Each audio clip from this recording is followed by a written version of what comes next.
In 2015, a team of geneticists published a paper in a scientific journal called Genome Research. The paper analyzed Y chromosome sequences from 125 men across multiple populations in Africa, Europe, Asia, and the Middle East. What they found stopped them. They checked the data again. They ran it through multiple models. The result did not change. Sometime around 5000 BC, roughly 7,000 years ago, the male population of the entire human species effectively collapsed. Not in one place, not from one event. Across Africa, across Europe, across Asia, across the Middle East, simultaneously. The genetic signal was unmistakable. For every 17 women alive and reproducing on this planet during that window, only one man was fathering children. The paper was published. A handful of science journalists covered it briefly, and then almost nothing. This video is about what actually happened, and more importantly, it is about what kind of world produces a ratio like that, and why that world looks far more familiar than anyone wants to admit. Your DNA carries two types of inherited material that researchers use to trace ancestry across thousands of years. The first is mitochondrial DNA passed from mother to child, unchanged, generation after generation. It tracks female lineages. The second is the Y chromosome passed from father to son only. It tracks male lineages. When geneticists analyze both of these across the same populations and the same time period, they found something that should have made global headlines. The mitochondrial DNA, the female line, showed continuous growth. Women's genetic diversity kept increasing through this entire period. Populations were growing. Communities were expanding. The female effective population size continued to increase over time. But the Y chromosome told a completely different story. Male effective population size on the Y chromosome crashed by roughly 5 to 20 times, while female population size kept growing, producing what geneticists now call the Y chromosome bottleneck. Think about what that means in human terms. Women were surviving, reproducing, and passing on their lineages. Men were dying, or more precisely, the vast majority of men were failing to reproduce at all. Their genetic lines ended with them. Only a tiny fraction of men were fathering all the children. The Neolithic Y chromosome bottleneck refers to a period around 5000 BC when the diversity in the male Y chromosome dropped precipitously across Africa, Europe, and Asia to a level equivalent to reproduction occurring with a ratio of approximately 1 reproducing male for every 17 reproducing females. 17 to 1. That is not a plague. That is not a famine. Plagues and famines kill men and women roughly proportionally. This event killed male genetic lineages almost exclusively, and it happened on every inhabited continent at roughly the same time. Before I tell you what the research actually suggests caused this, I want you to think about it for 30 seconds. A world where 17 women are reproducing for every one man. What does that society look like? What does power look like in that world? Drop your theory in the comments, because what the science suggests is darker than most people's first guess. Now here is where the story gets genuinely disturbing. The leading scientific explanation is not a virus. It is not a natural disaster. It is not climate change, though the period does coincide with significant agricultural and climate shifts. The best supported explanation involves the formation of patrilineal kin groups and intergroup competition among these groups. Nature. Let me translate that out of academic language. Around 5,000 to 7,000 years ago, human societies were transitioning out of relatively egalitarian hunter-gatherer structures into settled agricultural communities. With agriculture came ownership. With ownership came inheritance. With inheritance came a need to control who your children were specifically, which men had fathered them. This produced patrilineal clans. Groups of related men who farmed together, fought together, and most critically competed together against other clans for land, resources, and women. Patrilineal competition and resource conflict played significant roles, as the bottleneck likely resulted from multiple interacting factors rather than a single cause. Here is what that looks like in practice. When one clan defeated another, they did not simply take the land, they eliminated the male line. Every man, every boy old enough to carry a weapon, killed. The women were absorbed into the winning clan. Their children would carry the victor's Y chromosome. The defeated clan's male genetic line ended that day. Now multiply that across every continent, every generation, for 2,000 years. The result is exactly what the genetic data shows: a catastrophic collapse in male genetic diversity. Not because men died in equal numbers to women, but because entire patrilineal lines were systematically extinguished while female lineages continued uninterrupted. This male line purge doesn't mean men disappeared biologically.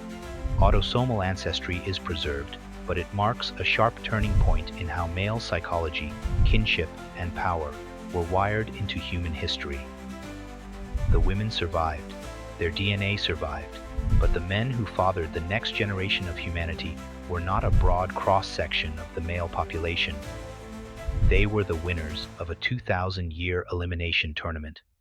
And the rules of that tournament shaped every power structure, every kinship system, and arguably every major religion and legal code that came after it.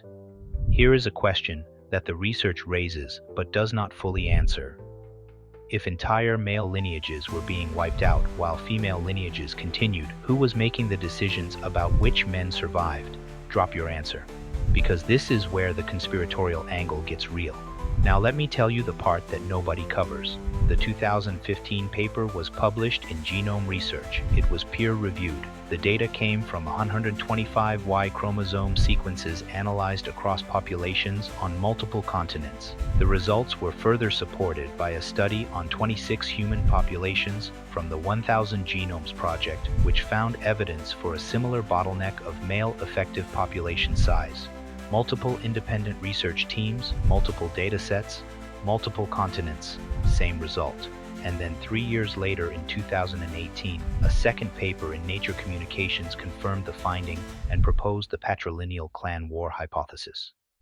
An abrupt population bottleneck specific to human males has been inferred across several Old World populations 5,000 to 7,000 years ago, consistent with current findings from the archaeogenetics of Old World Eurasia.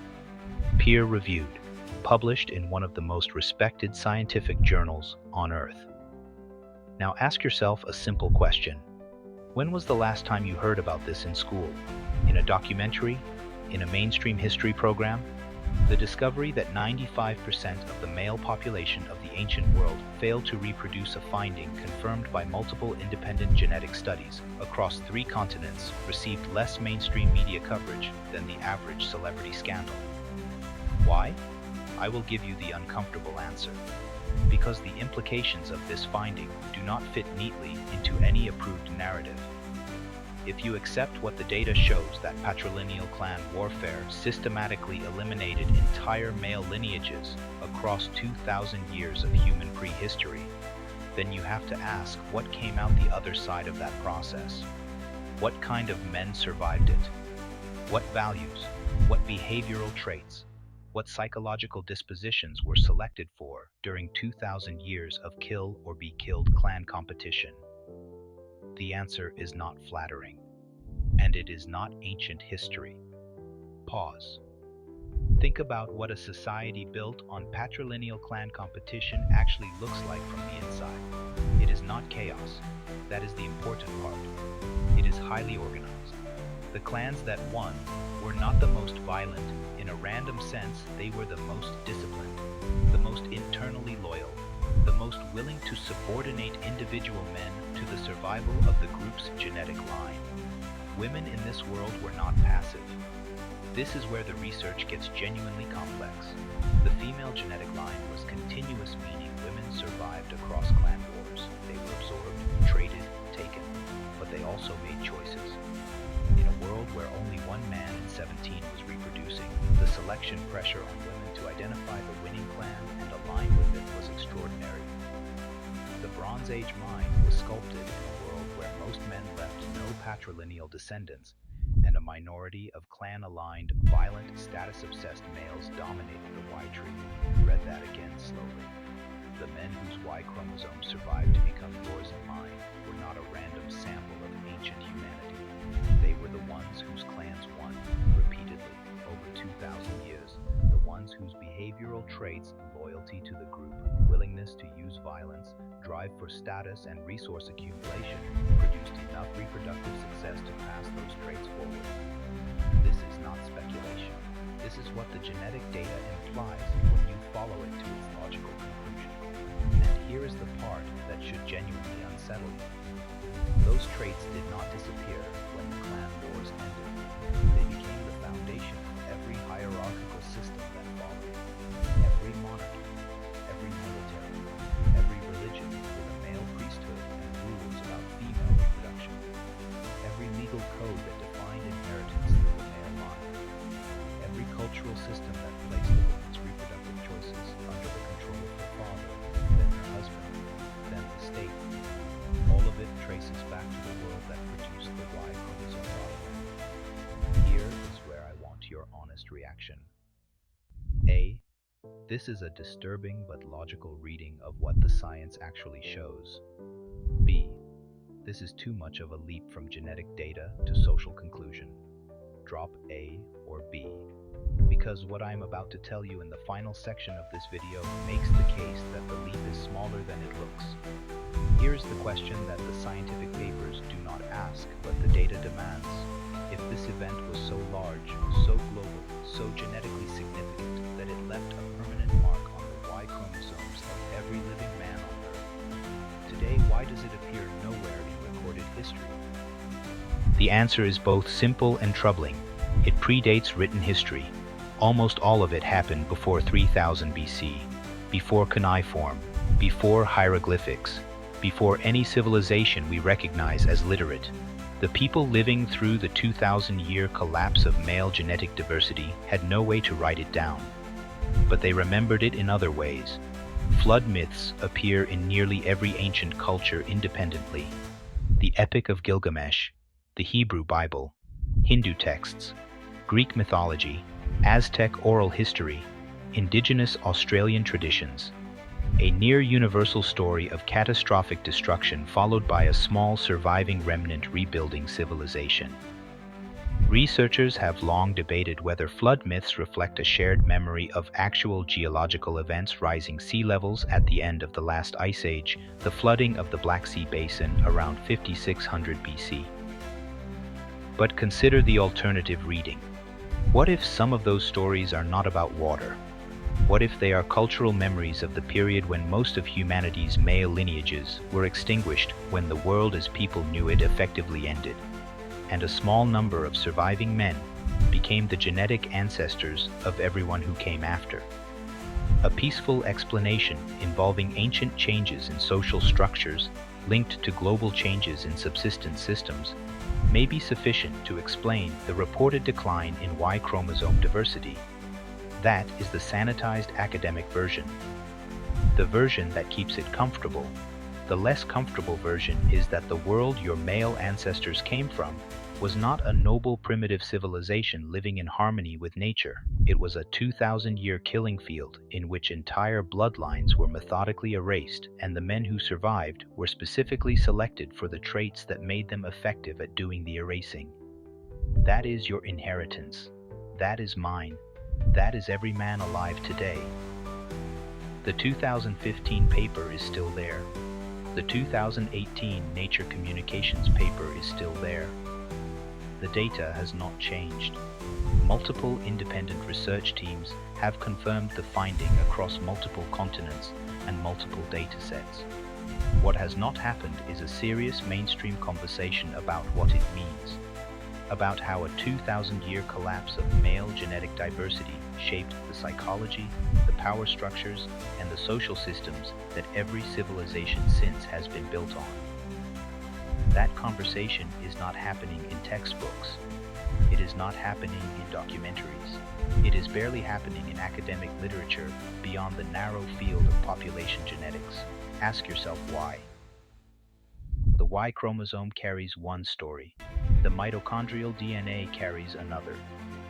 Together, they describe a world that was far darker, far more violent, and far more consequential to your daily life than anything you were taught in school. The women survived. The men who survived were chosen. And everything built since every law, every religion, every power structure, every definition of what a man is supposed to be came out of that selection process. That is not ancient history. That is the operating system running underneath everything you see around you. Next week I am going back further. Subscribe Sri Unplugged so you don't miss out.